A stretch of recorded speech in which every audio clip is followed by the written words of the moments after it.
संयोजकता आबंध सिद्धांत मतलब कि VBT। संयोजकता आबंध सिद्धांत मतलब क्या? VBT। इसके बारे में हमने बताया था आप लोगों को कि संयोजकता आबंध सिद्धांत क्या है, और संयोजकता आबंध सिद्धांत के बारे में बताए जाने के साथ साथ में 2-3 यौगिकों का हमने संयोजकता आबंध सिद्धांत के आधार पर उसके चुंबकीय गुणों और उसकी आकृति की व्याख्या हमने भी की थी। 3 यौगिकों का हमने बताया है, 3 संकुल यौगिक का हमने संयोजकता आबंध सिद्धांत के आधार पर VBT के आधार पर हमने 3 यौगिक का उसके चुंबकीय गुण और उसकी आकृति की व्याख्या हमने कर दी थी। तो इससे स्पष्ट हो गया है आप लोगों को कि VBT के आधार पर किसकी गणना की जाती है। VBT के आधार पर किसी भी संकुल यौगिक के या संकुल आयन के किसकी गणना की जा सकती है? चुंबकीय प्रकृति की गणना की जा सकती है। कौन सा? चुंबकीय गुण बताया जा सकता है और एक क्या बताया जा सकता है? संरचना बताया जा सकता है। 2 चीजें बताई जा सकती हैं, लेकिन ये संयोजकता आबंध सिद्धांत सब जगह लागू नहीं होता है। इसका एक सीमित दायरा है, एक सीमित स्थान है, सीमित यौगिक है। उन्हीं सीमित यौगिकों पर इसका हम प्रयोग कर सकते हैं। कह सकते हैं इनकी कुछ कमियां हैं जो सब जगह लागू नहीं हो सकता है। सबसे पहला, इस आबंध सिद्धांत के आधार पर, संयोजकता आबंध सिद्धांत के आधार पर हम जो है कि किसी भी संकुल के स्पेक्ट्रम की व्याख्या नहीं कर सकते हैं। किसकी व्याख्या नहीं कर सकते हैं? स्पेक्ट्रा की व्याख्या नहीं किया जा सकता है। स्पेक्ट्रा की व्याख्या नहीं किया जा सकता है। इसका मतलब क्या है? स्पेक्ट्रा की व्याख्या नहीं किया जा सकता, इसका मतलब क्या है? स्पेक्ट्रा का मतलब कि उस संकुल यौगिक के रंग नहीं बताए जा सकते हैं। किसके द्वारा? VBT के द्वारा। VBT के द्वारा उस संकुल यौगिक के रंग की व्याख्या हम नहीं कर सकते हैं कि उसका रंग किस तरीके से होगा, इसकी गणना हम नहीं कर सकते हैं।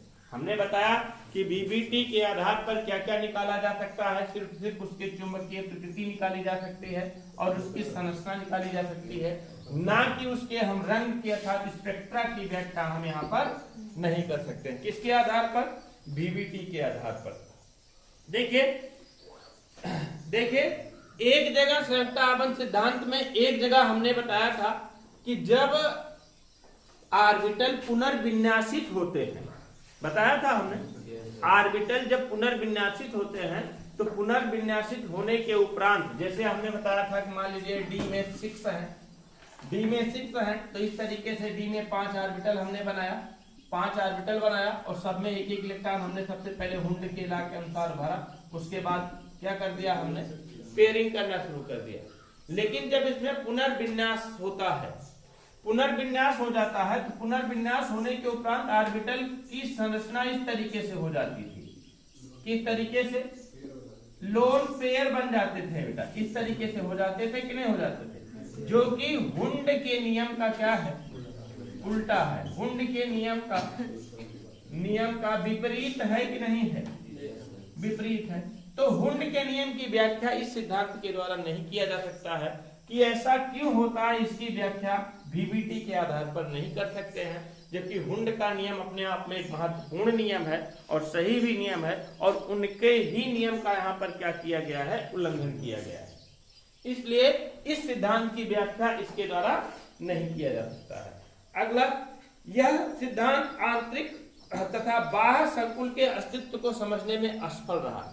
मतलब कि इसका अस्तित्व आंतरिक रूप में कैसा होगा और बाह्य रूप में इसका अस्तित्व कैसा होगा, इस सिद्धांत के द्वारा, VBT के द्वारा इसके हम गणना नहीं कर सकते हैं। ये तो दूसरा था। तीसरा, अस्तित्व की व्याख्या नहीं कर सकता है। चौथा कौन था? चौथी सीमाएं कौन सी थी? एक कंपाउंड है बेटा, आपने इसको, एक कंपाउंड है Cu, एक कंपाउंड है Cu NH3 का होल 4, और इस पर क्या था आपका? पॉजिटिव चार्ज था। इस प्रकार के आयन, जो ये आयन होंगे, इस प्रकार के आयन का खासतौर से इसका हम VBT के आधार पर संरचना और चुंबकीय गुण की व्याख्या नहीं कर सकते। खास तौर से इस यौगिक के बारे में जब कभी भी हम निकालेंगे तो यह यौगिक VBT के सिद्धांतों का उल्लंघन करता है, यह यौगिक VBT के सिद्धांत की व्याख्या नहीं कर सकता है। समझ पा रहे हैं कि नहीं?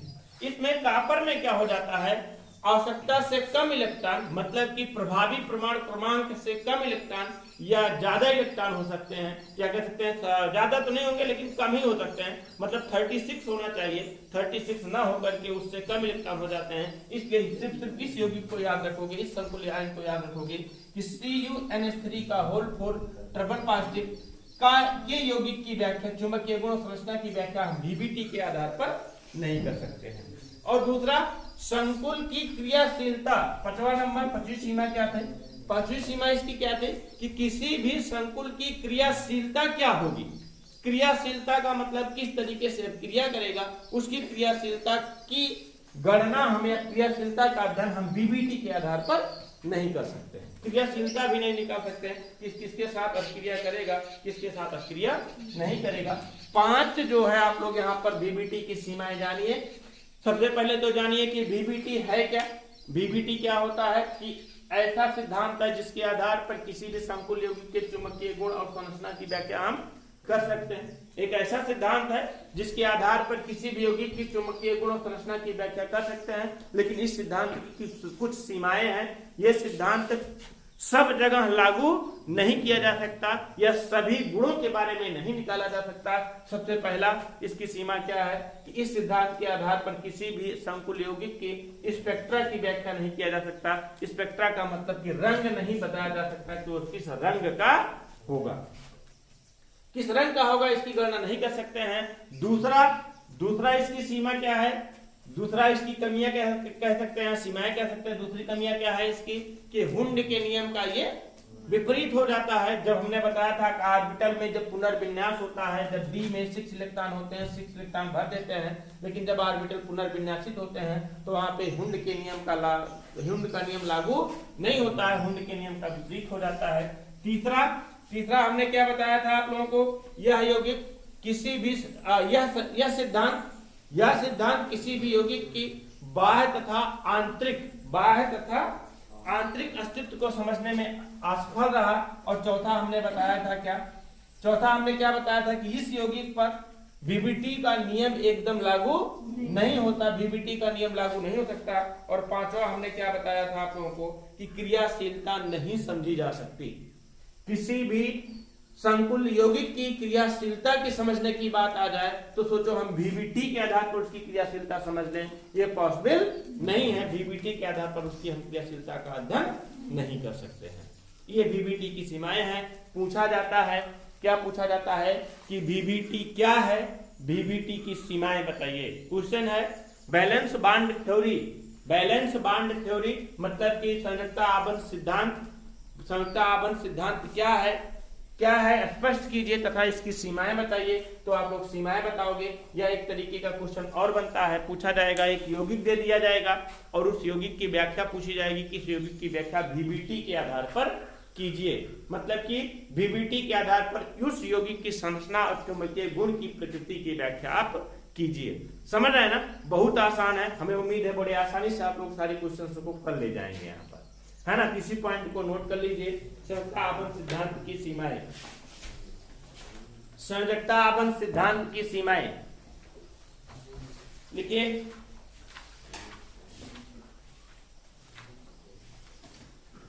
इस सिद्धांत के द्वारा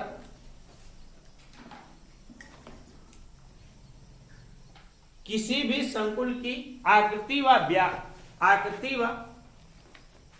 किसी भी संकुल की आकृति व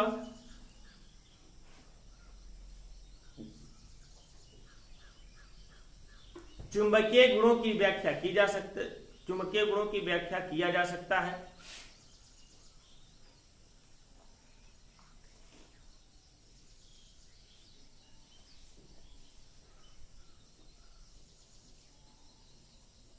चुंबकीय गुणों की व्याख्या किया जा सकता है, परंतु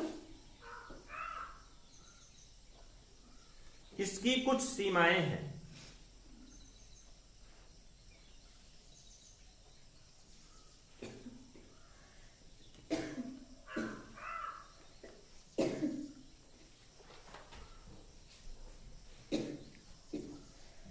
नंबर 1 फर्स्ट नंबर लिखिए। यह सिद्धांत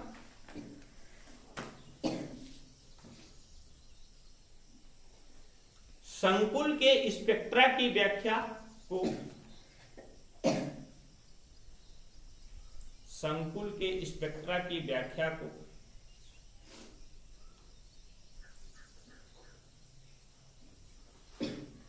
समझने में असफल रहा।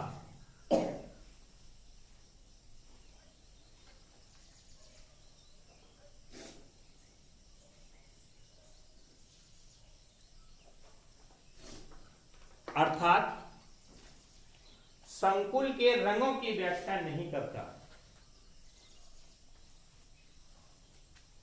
अर्थात संकुल के रंगों की व्याख्या नहीं करता।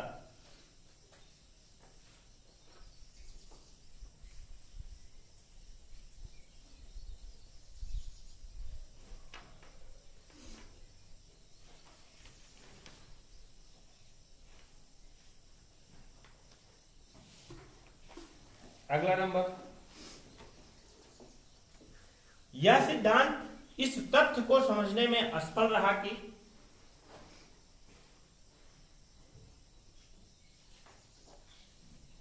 यह सिद्धांत इस तथ्य को समझने में असफल रहा कि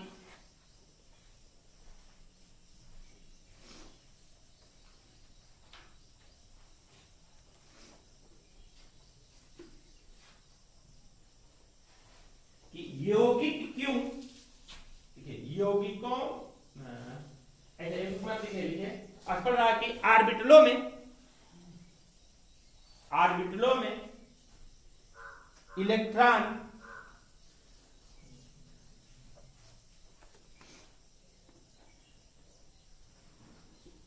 क्यों हुंड के नियम के विपरीत युग्मित होते हैं।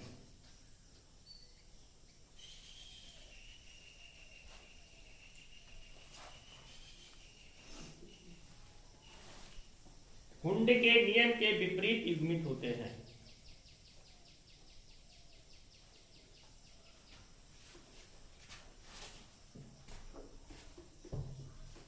अगला नंबर, यह आंतरिक तथा बाह्य कक्षक, यह आंतरिक तथा बाह्य कक्षक, बाह्य कक्षक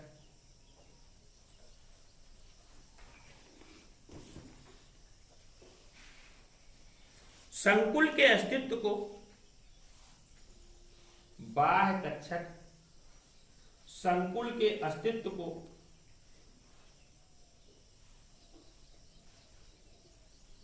समझाने में असफल रहा।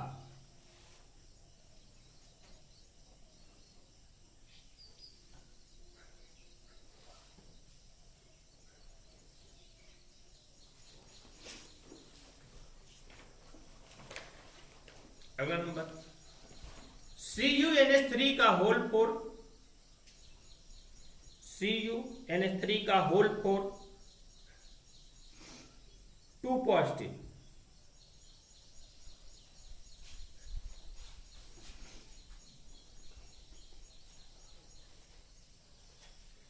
संकुल आयन की गुणों की व्याख्या करने में असफल रहा।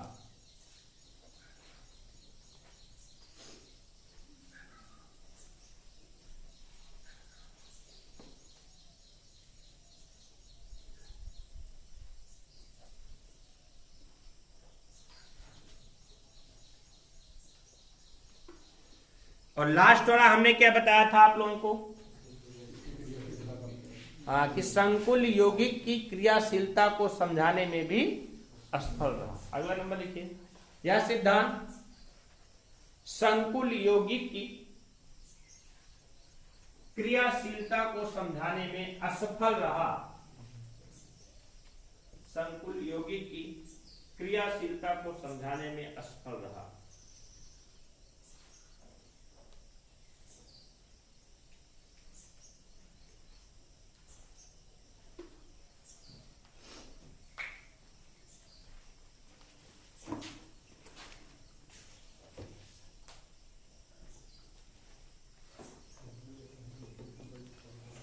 समझ गए ना। संयुक्ता आपन सिद्धांत और संयुक्ता आपन सिद्धांत के आधार पर इसकी व्याख्या, किसी भी यौगिक के गुणों की व्याख्या, उसके बाद संयुक्ता आपन सिद्धांत की सीमाएं, इतना जान गए ना। अब पढ़ना है आप लोगों को CFT।